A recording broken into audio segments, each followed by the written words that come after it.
Une autre chose qui a été dite également au bilan, puis ça a excité bien du monde, moi y compris, Max, Ah oui? les offres hostiles. Les offres hostiles, Jeff Gorton a dit, je crois qu'il y en aura de plus en plus dans la Ligue nationale de hockey. On a entendu Tom Fitzgerald également le dire avec les Devils cette semaine aussi. Ouais, il pense que l'offre hostile va devenir de plus en plus populaire dans la Ligue nationale de hockey avec le plafond qui monte et avec les deux de l'année passée des Blues de Saint-Louis contre les Oilers d'Edmonton. Et il a même dit que c'était une option qu'il allait considérer pour le Canadien de Montréal. Cette année, la cuvée d'agents libres avec restriction, les RFA dans le jargon, elle est phénoménale. Honnêtement, ça fait rêver quand tu regardes les RFA. Est-ce que tu crois que c'est possible? Est-ce que c'est possible d'un? Et ce qui est tough là-dedans, c'est que si tu en fais une, tu veux pas qu'elle soit égalée. Donc, tu n'as pas le choix de surpayer. Comment? Avec tout le respect, je demande à être convaincu. Ben ouais. Parce que j'ai regardé moi aussi cette semaine. J'ai fait comme tout le monde. J'allais voir McTavish, Peterka, Dobson, nomme-les. Nice, Rossi. Écoute, rendu là, Villardy. C'est fou.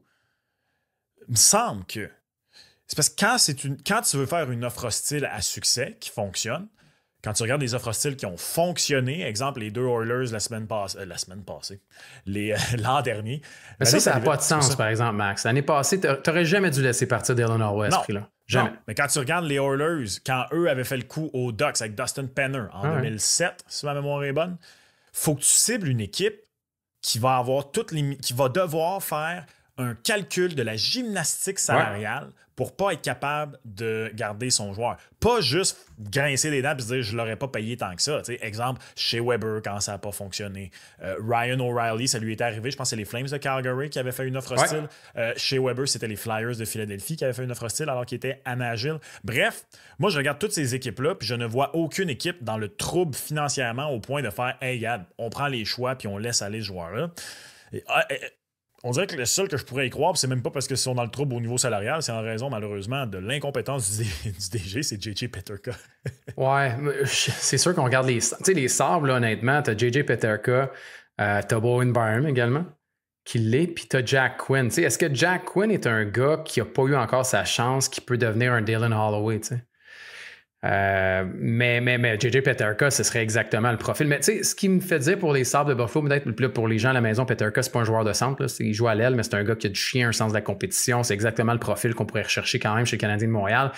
Ce qui me fait dire qu'il n'y en aura pas puis qu'on égalerait n'importe quoi, c'est que quand même, malgré son incompétence en fin de saison, Kevin Adams a dit c'était pas vrai le bruit autour de JJ Peterka et on va s'asseoir très prochainement pour pouvoir parler d'une prolongation de contrat. Donc... Une offre de 6,8 à 9,1 millions en ce moment.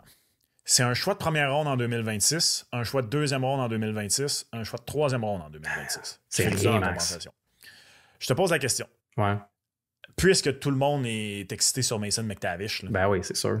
Si t'es le Canadien de Montréal et les Ducks d'Anaheim, si t'es les deux équipes, okay, mettons que t'es le Canadien de Montréal puis que t'es prêt à lui offrir un peu plus que ce qu'il vaut réellement. Peu importe à combien qu'on identifie ça, là, mettons qu'on dit 8 millions. Là, je pense vraiment pas qu'il vaut ça en ce moment. Là, il n'a pas prouvé ça à mon avis, mais bon, admettons que tu dis 8 millions. Okay?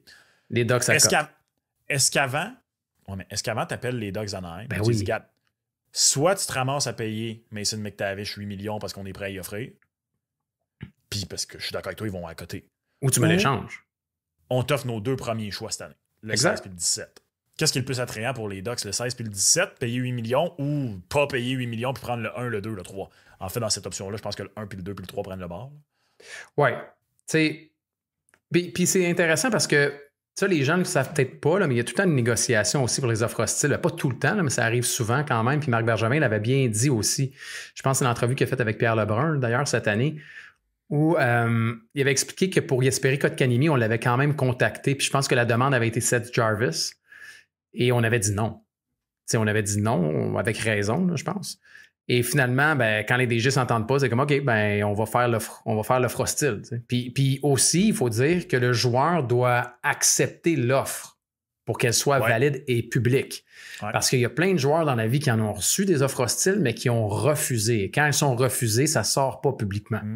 Roberto Luongo l'a raconté cet hiver. C'est vrai. Il y en avait l'année où, littéralement, il a été échangé des Panthers aux Canucks alors qu'il était à RFA. Et entre le moment de sa signature avec les Canucks et la transaction, les Red Wings de Détroit lui avaient fait une offre. Il n'a pas révélé de combien, mais elle était supérieure à ce qu'il a signé à Vancouver. Et par respect pour les Canucks qui venaient de faire son acquisition, il a dit non. C'est fou pareil, hein? Hey, mais souvenez-vous, là, ça, c'est en 2007, si ma mémoire est bonne. Ou en tout cas, c'est 2007 ou 2008. Mais bref, les Red Wings s'en allaient faire 2 finales de suite. Là. Gagner la coupe et après ça, la perte contre les Pingouins. T'imagines-tu les Red Wings de ces années-là avec Bobby Lou? Avec Luongo. Je pense qu'ils gagnent 3 coupes de suite. Man. Les Pingouins ne gagnent pas. Et Roberto Luongo est même pas de débat reconnu comme le meilleur gardien de sa génération en passant. Il aurait gagné un Vézina au moins, puis il aurait gagné une 2 ou 3 coupes. Ouais, là-dedans, je suis convaincu qu'il gagne un Conn Smythe. C'est fou.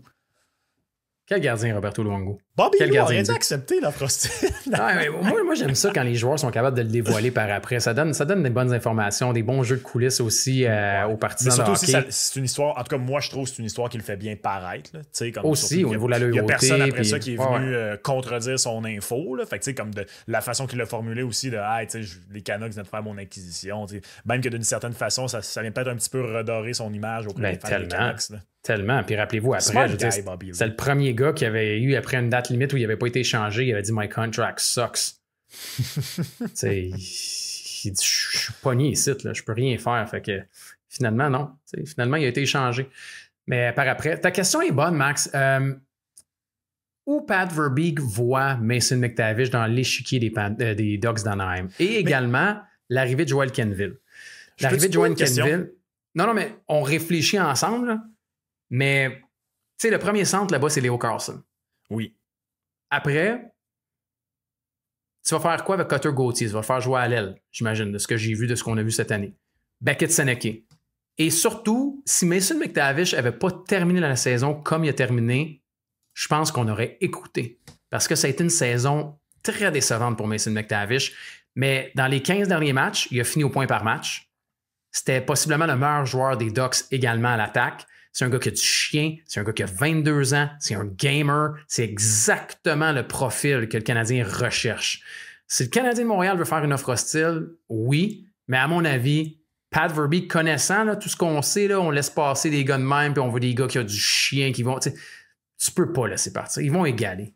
Même sais-tu quoi, je vais te poser une question, puis je la relance parce qu'on en a parlé avec notre ami David Etegui cette semaine à la radio. Si le Canadien dépose une offre et que tu veux absolument surpayer, là, t'es-tu game de donner 9,2 millions à Maxime McTavish? Absolument pas. Tu vois? Absolument pas. À 8 millions, il est égal. À 8 millions, il est égal, Max. Mais j'ai une question pour toi. Ouais. Quand est-ce qu'on est passé de les Ducks vont laisser partir Trevor Zegras à Mason? Moi, j'ai manqué le bout où Mason McTavish est devenu disponible. Il n'a jamais été disponible. Ça me fait plaisir d'en parler parce que c'est dans la conversation. C'est bien, mais moi, c'est quelque chose. C'est comme un sujet amené que je suis comme. Mais ça sort d'où, ça? Les Ducks d'Anaheim ont Leo Carlson et Mason McTavish. Dans ma tête, tu gardes ces deux gars-là pour les 10 prochaines années. Totalement. Puis en plus, comme on dit, on a Cutter Gauthier puis Beckett Seneke en plus. Là.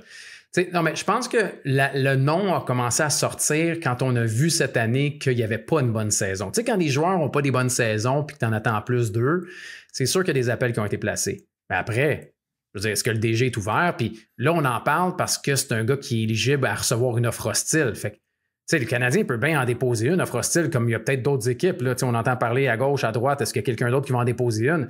D'un, il faut que McTavish l'accepte. Et de deux, il faut que Pat Verbeek égale pas. Moi, honnêtement, je pense que si elle arrive à 8 millions, les Ducks accotent en dedans de quelques heures. C'est comme... C'est sûr qu'on accote. Si tu es game après, puis je suis sûr qu'il y a des partisans de Canadiens de Montréal qui sont game d'aller là, c'est énorme. T'imagines-tu 9,2 millions? Puis là, à 9,2 millions, tu passes dans l'autre échelon. Là. Ça voudrait dire que les Ducks, eux, ils ont 2 choix de premier tour, un choix de 2 puis un choix de 3. Ça, c'est énorme. Peux-tu imaginer Mason McTavish l'an prochain, à des fins de discussion fictives, fait 9,2 millions de dollars à Montréal et fait 64 points? Oh boy. Quoi? Tu penses que les gens chialeraient déjà? Chialeraient, tu dis? Le contrat de Slavkovski n'est même pas rentré que le monde commence à dire que c'est un mauvais contrat. Non, mais honnêtement, non, c'est parce qu'on a eu la discussion, mais moi, 9,2, je trouve ça beaucoup trop élevé, mais c'est juste pour montrer aux gens que si tu fais une offre à 8 millions, c'est sûr qu'elle va être égalée. Le plafond monte. Des équipes comme les Ducks, c'est des équipes jeunes qui ont plein de place sous le plafond. Eh oui. Je veux dire, sais, il faut que tu cibles une équipe pauvre ou une équipe qui n'a pas de place. Tu sais, mettons, Matthew Nyes, c'est pas un joueur de centre.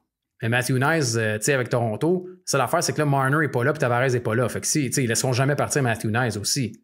Fait que les RFA, là, c'est comme un beau buffet. Tu trouves ça écœurant, c'est des jeunes joueurs, t'es comme, wow, ça fait saliver. Mais ça arrive très rarement. Puis là, en raison des Blues et des Oilers, ça a fait rêver beaucoup de gens, mais il n'y a pas beaucoup de gens qui vont faire la même chose que les Oilers.